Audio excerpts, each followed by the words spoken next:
34% dos negócios no Brasil são liderados por mulheres. Em números, isso representa 9,3 milhões de mulheres à frente de suas empresas no país. Os dados foram divulgados em 2019 no relatório Empreendedorismo Feminino do Brasil pelo Sebrae. Porém, a desigualdade de oportunidades não para por aí. Segundo o estudo, apesar de possuírem nível de escolaridade maior do que o dos homens, o faturamento mensal delas é 22% inferior. E no acesso ao crédito, as taxas são, em média, 3,5% maiores. No Rio em Foco, que começa agora, vamos conhecer quem são essas mulheres de negócios que estão vencendo os desafios de assumir postos de liderança e se tornando protagonistas da própria história. E ainda, o papel das políticas públicas na redução dessas desigualdades. Vem com a gente! O Rio em Foco recebe a analista do Sebrae RJ, Juliana Oliveira, e a embaixadora da Rede Mulher, Inês Rocha. Dentre as iniciativas que estimulam o empreendedorismo feminino, o projeto Ela Pode é voltado para mulheres em situação de vulnerabilidade econômica. As atividades oferecidas para esse grupo incluem comunicação, liderança, marca pessoal, dentre outros temas. A nossa equipe acompanhou um dos eventos realizados em São Gonçalo, região metropolitana do Rio. Vamos ver. Por aqui, cada uma tem um sonho. E o que elas têm em comum? O desejo de entrar no mercado de trabalho abrindo o próprio negócio. Você aprende que todo mundo aqui, todo mundo tem uma história, todo mundo passou por cima de uma pedra para chegar aqui. Hoje eu me encontrei, trabalho com laços, tudo de fita importada, material importado. O mercado está muito competitivo. Infelizmente, as mulheres saem em desvantagem. Então, a gente sempre vê que a carteira de trabalho é sempre boa estar assinada. Mas quando a gente fala em reinventar, é quando você sai da sua zona de conforto e vê que mesmo você trabalhando, continuando a trabalhar com aquilo que você gosta, você pode empreender dessa forma. Então, eu sempre trabalhei com marketing, sempre trabalhei com redes sociais, só que agora eu resolvi dar um passo à frente e abrir meu próprio negócio com isso. É a partir do projeto Ela Pode que mulheres de diferentes regiões têm a oportunidade de aprender habilidades empreendedoras. Quais são as ferramentas que você aprende aqui e que você já está levando para o seu negócio, para o seu trabalho? São muitas coisas, principalmente essa coisa de perder a timidez e aprender melhor a falar com o cliente, a botar preço no produto, a valorizar o trabalho. Mulheres a partir dos 16 anos, empreendedoras ou não, podem participar desse projeto. O objetivo é o crescimento pessoal e profissional, garantindo maior independência financeira de cada uma delas. Nesse encontro em São Gonçalo, foram aproximadamente 100 participantes que durante 2 dias dividiram histórias, desafios e também conquistas. E para dar continuidade a esse trabalho, o papel das agentes locais é fundamental. Elas dão suporte para que essas mulheres guerreiras continuem participando de encontros de capacitação. A gente vai continuar esse trabalho alavancando muito mais aquilo que foi semeado nelas no Ela Pode. Porque o Empreendedoras com Propósito hoje, ele conecta, inspira e desenvolve mulheres de São Gonçalo para crescer com seus negócios e impactar positivamente não só as suas famílias, mas as comunidades ao seu entorno. Por isso, com propósito. Então, eu tenho certeza que o que está sendo semeado aqui pelo Ela Pode, a gente vai continuar com esses encontros dando caminhada para isso, dando futuro para isso. O Bolsa de Negócios é um coletivo de mulheres que se reúne todas as últimas segundas-feiras do mês. Então, nós estamos fazendo esse trabalho exatamente para acolher essas mulheres, para ensiná-las, orientá-las e dar todo o suporte de empreendimento. E o grito de guerra por aqui já é possível imaginar.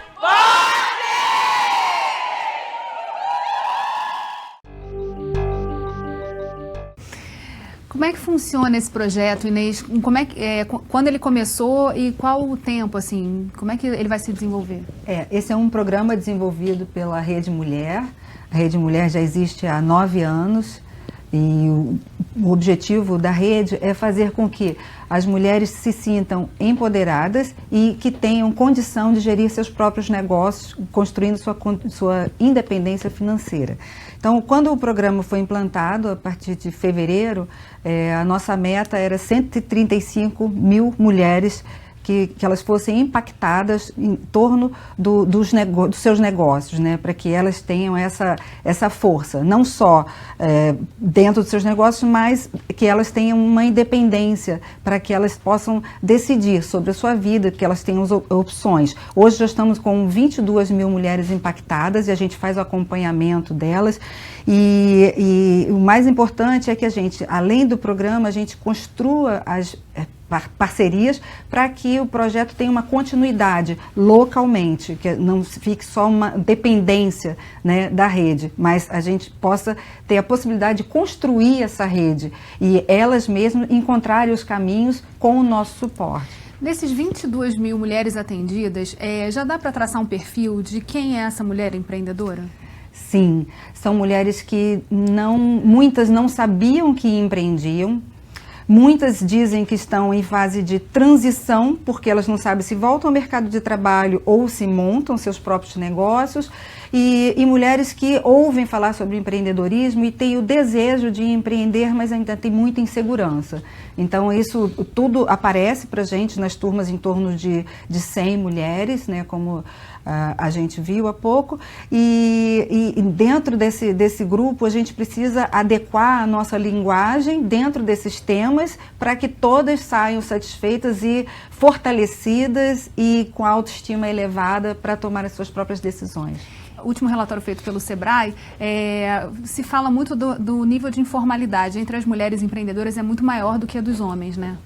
As mulheres, elas empreendem mais do que os homens, mas elas acabam sendo mais informais porque tem aquela sensação de que eu estou empreendendo para complementar a renda, ou é só um jeitinho, é só para eu passar o tempo enquanto eu não vou pegar o filho na escola. E aí isso se traduz nos números da informalidade. Mas elas empreendem mais, elas empreendem em atividades de baixo valor agregado, porque como tem que ser coisas rápidas, então é um docinho que faz em casa, é uma manicure, é um cabelo, não tem aquele tempo de se dedicar, até mesmo a questão de planejamento e de se preparar, porque tem que ser quando está no meio da jornada, porque as mulheres elas têm mais uma jornada maior do que o homem, quando tem que dar conta de filho, da casa e do negócio. Então, hoje as mulheres elas se dedicam 20% a menos do que os homens nos negócios para poder dar conta de tudo isso. E como é que entra, a partir dessa visão, né, o trabalho do Sebrae de apoiar essas mulheres, de mostrar que o empreendimento, o negócio pode ser uma saída também, uma forma dela ter uma renda maior e poder crescer também, fazendo o que ela quer?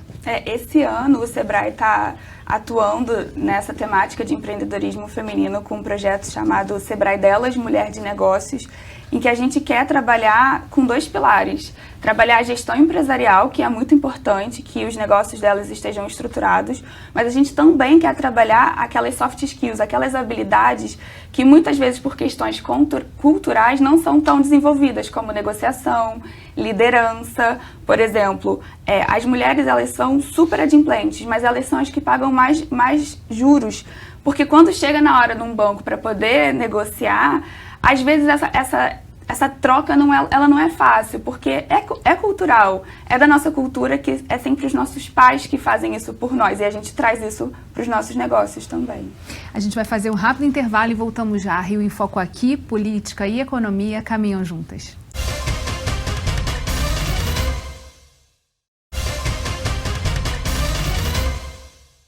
Voltamos com Juliana Oliveira e Inês Rocha.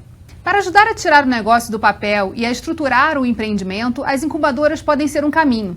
Na matéria a seguir, vamos conhecer a experiência da Asplande, ONG que desenvolveu um programa de incubação que ajuda mulheres empreendedoras a conduzirem os negócios, atuando na formação e mentoria, conexões em rede e fomento. Vamos ver a matéria.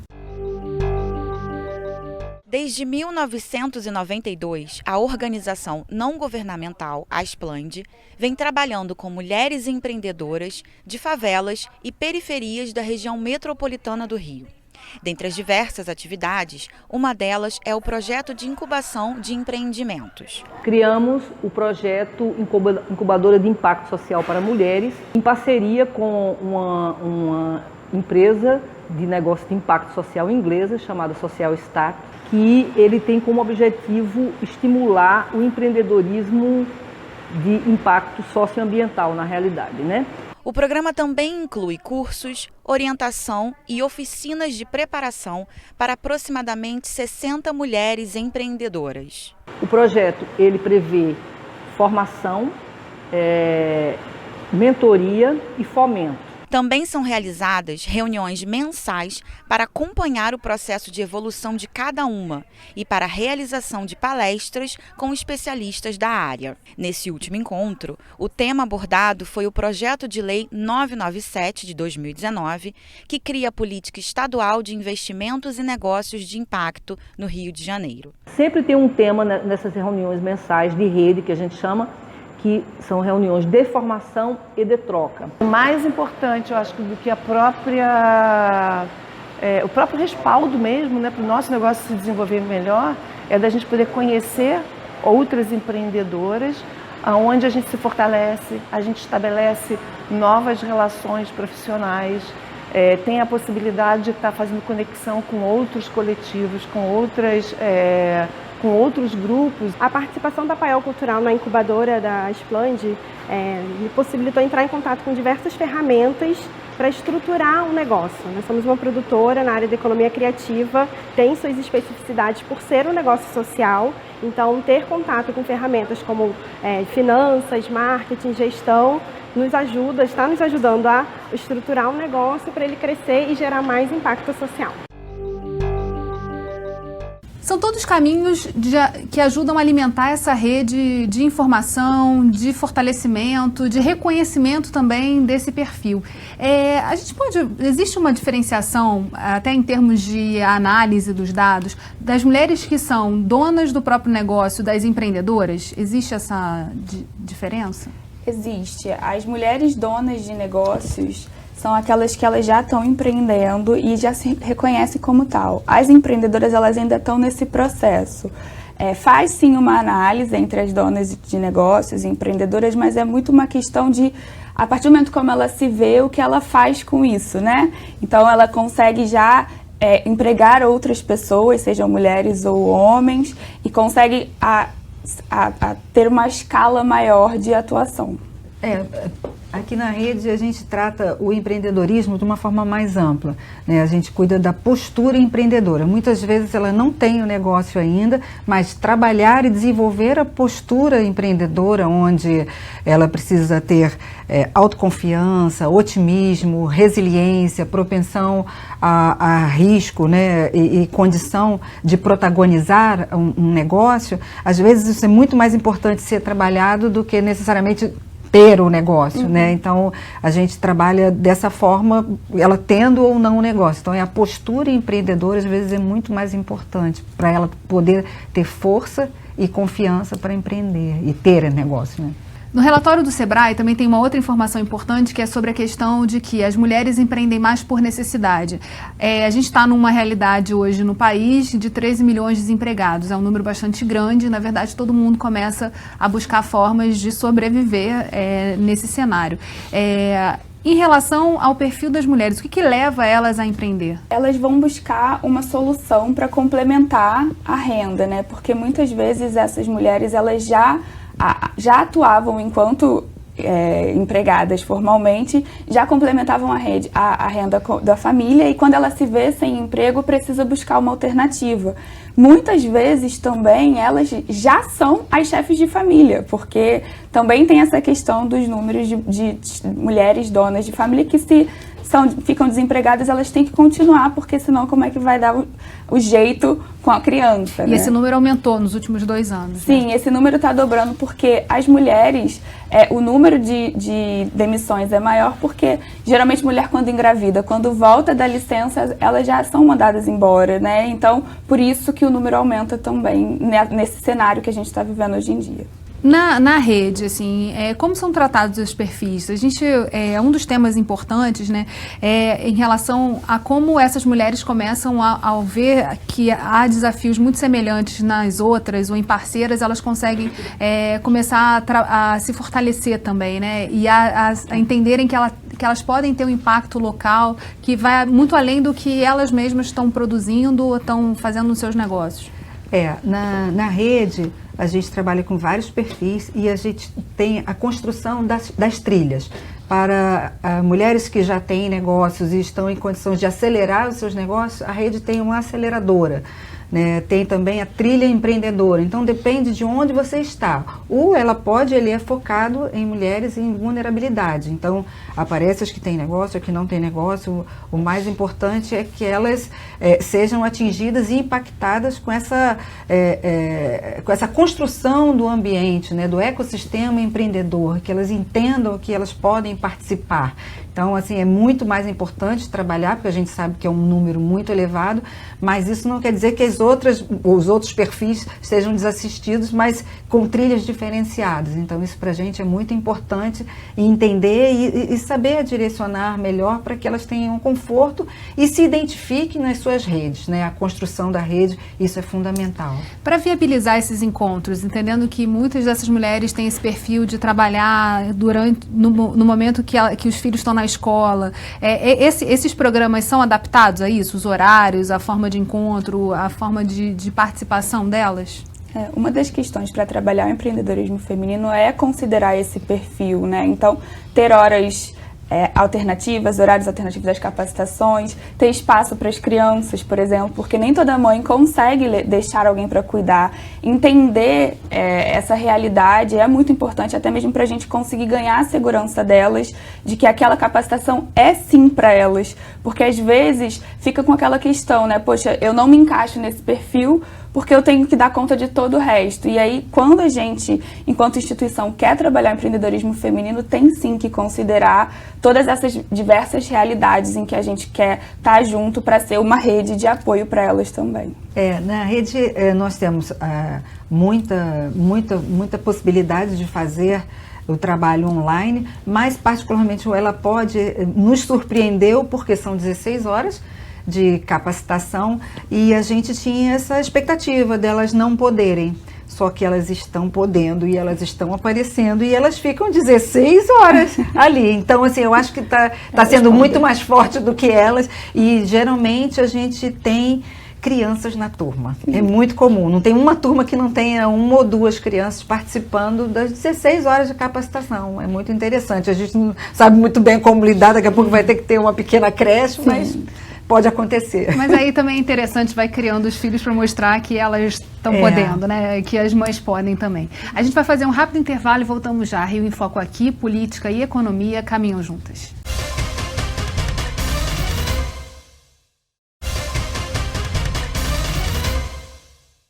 Vimos até aqui que o impacto do empreendedorismo feminino vai além do número de empreendimentos abertos. Ao reduzir a dependência financeira das mulheres, ele também pode romper o círculo de violência. Na entrevista a seguir, os deputados que integram a CPI do feminicídio na Alerj falam sobre a importância desse tema. Vamos ver. Em primeiro lugar, a violência contra a mulher ela tem um padrão cultural. Afinal, nós vivemos numa sociedade que aceita e tolera a violência contra a mulher. Mas há um componente que faz com que as mulheres permaneçam em silêncio, que é a dependência econômica. Eu não estou querendo dizer que apenas as mulheres pobres são as que apanham. Pelo contrário, a violência contra a mulher perpassa toda e qualquer camada social. Mas fortalecer economicamente esta mulher é uma forma de possibilitar que essa mulher diga não ao ciclo da violência. Uma das questões mais fundamentais nesse sentido é da autonomia mulher.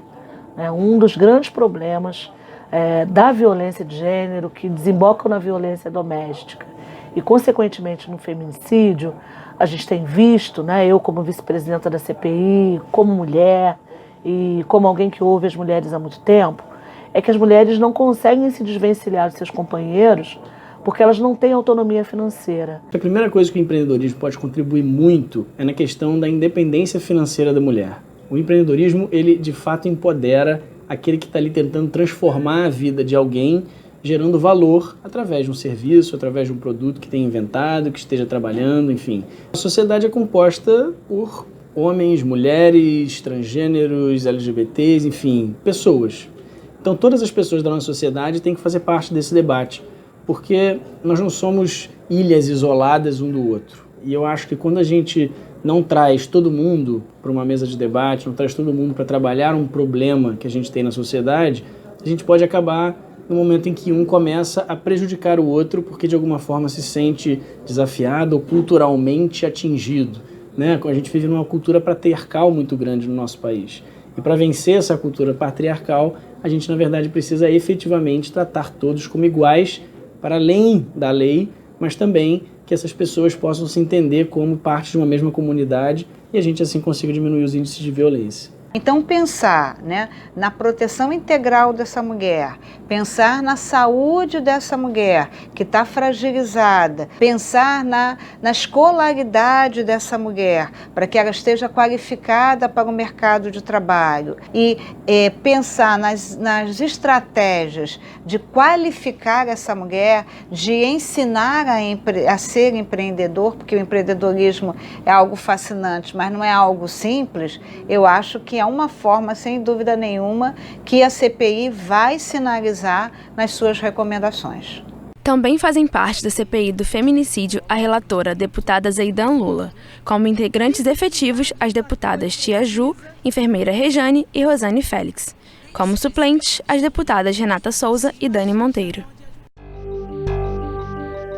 Certamente muitas histórias passam por todos esses processos tanto da rede quanto do Sebrae, né? Desses casos de violência ficam muito expostos, né? A gente lá no Sebrae, desde que começou a trabalhar com essa temática, né, a gente percebe que os números de empreendedorismo, de violência doméstica, elas tendem a aumentar quando as mulheres começam a ser mais empoderadas e empreendedoras, porque elas começam a questionar mais alguns padrões e que com isso o marido acaba não ficando satisfeito. Já tivemos casos de maridos irem levar a esposa até as nossas capacitações ou de nos questionarem do que a gente estava fazendo com elas, porque ela estava querendo muita autonomia, estava querendo mandar na empresa, estava questionando. Já teve um caso em algum estado, que agora eu não lembro, porque o Sebrae está trabalhando essa temática em mais 10 estados, em que a esposa citou o Sebrae num pedido de divórcio, porque por toda essa questão de que ela realmente estava ganhando ali uma segurança para seguir em frente, que o marido ele não concordava, porque tá indo contra o que eles acreditam, né? No caso do Ela Pode, ele é um programa muito flexível, não é à toa que nós precisamos desse número de horas mesmo para elas poderem se manifestar. E qual não é a nossa surpresa que logo nas primeiras horas, quando elas têm a oportunidade de falar sobre as suas histórias, sobre as suas vivências, né, suas experiências, aparecem casos de violência. É muito comum, é um índice muito alto, a gente ainda está levantando esse número e a gente precisa saber como tratar isso dentro do empreendedorismo, dentro dessas 16 horas. Então a gente já começa a fazer um trabalho ali que estar focada em empreender não quer dizer que ela precise partir para um enfrentamento, né, mas sim lidar com uma conquista de espaço. Isso é o mais importante, e saber fazê-lo e ter a delicadeza e a gentileza e provocar esses novos diálogos, né, dentro de casa. E muitos homens querem vir pro Ela Pode. Acontece muito, porque são 2 dias, geralmente são 2 dias. No dia seguinte, quando ela volta, elas dizem que os maridos querem estar lá, mas assim, mais de curiosidade do que por medo. Então, assim, essa é uma questão que a gente trabalha e a gente sente a necessidade de construir as parcerias para que isso tenha continuidade, porque a gente sabe que é aquele momento, mas para frente tem muito mais coisa para vir. Resumindo, precisa colocar também os homens nessa discussão do empreendedorismo feminino e discutir papéis aí, né? Isso. Quer dizer, existe uma nova configuração de sociedade se colocando, a gente tem os desafios do emprego, já tem, todos os dados apontam que a gente não vai ter o mesmo número de vagas, mesmo que o mercado de trabalho volte a se aquecer. Então, o papel de cada um na sociedade vai estar todo sendo mexido e vai ter impacto também nessa questão do papel das mulheres em casa e no trabalho. Vai ser uma questão de construção de limites e de conversa, de trazer que todo mundo tem espaços de fala, ainda que cada um tenha as suas particularidades de fala. Então, quando a gente defende e trabalha o empreendedorismo feminino e todas essas questões, não quer dizer que nós mulheres vamos falar só com mulheres. Os homens também podem discutir sobre isso, até mesmo para ele entender a importância do que elas fazem e a importância deles estarem juntos e não mais afastados, né? E tem toda uma discussão sobre o machismo tóxico, né?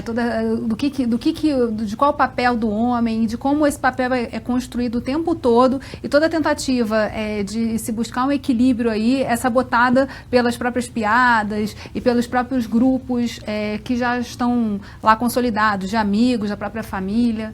Eu acho que a tendência é que a gente, daqui a pouco, tem um ela pode família, porque as crianças já vêm, os maridos querem vir e as mulheres já estão. E a gente sabe que a mulher, quando empreende, quando ela tem o seu negócio, ela beneficia a família, né? Então, assim, isso já está interligado. Então, eu acho que é uma sequência natural. Era legal você contar um pouquinho do último evento que vocês fizeram, que reuniram 5.000 mulheres para falar sobre essa questão do empreendedorismo e também da discussão da mesa dos homens, né? Pois é. Na semana passada a gente teve o fórum que a gente tem anualmente da Rede Mulher. Nós tivemos um público recorde de 5.000 mulheres de todo o Brasil e isso nos animou demais a proporcionar, né, essas discussões, esses novos diálogos, e um dos painéis era o painel dos homens. E eles, cada dia, nos últimos anos a gente tem tido sempre esse painel, e cada dia a gente vê eles mais dentro, né, dessa questão, e eles discutindo entre eles, falando, né, que cenário é esse, né, das mulheres empreendendo, como eles se comportam, das angústias deles, que eles vivem, né, por conta de todas essas mudanças. Por isso que a gente cada vez tem mais certeza que o futuro do empreendedorismo tem a ver com famílias. Que outros elementos, na opinião de vocês, para a gente encerrar o programa, são necessários a gente agregar no que diz respeito ao apoio às mulheres empreendedoras ou que querem empreender, em termos de sociedade, seja acesso a crédito, outros caminhos? A pavimentação para que seja menos doloroso é fundamental. Então, tratar essas questões com relação à violência contra a mulher, que isso, por mais que a gente fale, precisa de ações, né, políticas, né, para tratar dessas questões. A facilitação burocrática, né, para a implantação de novos negócios, né, e uma condição de conhecimento, né? Aí a gente fala da parte técnica, que se você não tem uma escola de empreendedorismo tão completa, cada vez mais existe a necessidade que não só os temas sejam abordados superficialmente, mas que exija, né, de alguém, né, de alguma instituição, um aprofundamento técnico nas questões que envolvem ter negócios. Acho que, além de tudo que a Inês falou, tem uma questão também que a gente trabalha os números e os dados de empreendedorismo feminino com as mulheres, com a família, mas acho que também tem que ter um trabalho também com as instituições, aquelas instituições que vão diretamente se relacionar com essas mulheres empreendedoras, né? Então, grandes empresas, bancos, para todo mundo entender essa realidade, qual é a realidade do empreendedorismo feminino, para, de fato, ter linhas, ter produtos, ter acessos para elas que considerem todas essas questões, porque muitas vezes mulheres e homens, né, nesse sentido, dessas instituições são olhadas da mesma forma, mas isso não é a verdade, não é a nossa realidade. Então, também trabalhar da porta para dentro, né? Não só a gente prepara as mulheres, elas estão empoderadas, mas na hora que elas vão ter acesso a algum produto ou serviço, ou o negócio dela tentar fornecer para grandes empresas ou para o poder público, por exemplo, são olhadas da mesma maneira, e aí a gente acaba ficando novamente em desvantagem. Então a gente precisa estar falando o tempo todo de ambiente, né? E como é que a gente faz para que esse ambiente seja um ambiente mais favorável a todo mundo e possa, então, elas poderem de verdade. Bem, infelizmente, o nosso programa está chegando ao fim. Obrigada, Juliana. Obrigada, Inês. E obrigada a você, telespectador, que acompanhou a gente até aqui. Você gostou desse tema? Conta pra gente. Vai lá no nosso canal do YouTube e deixe seu comentário. TV Alerj, o canal do povo. Até a próxima.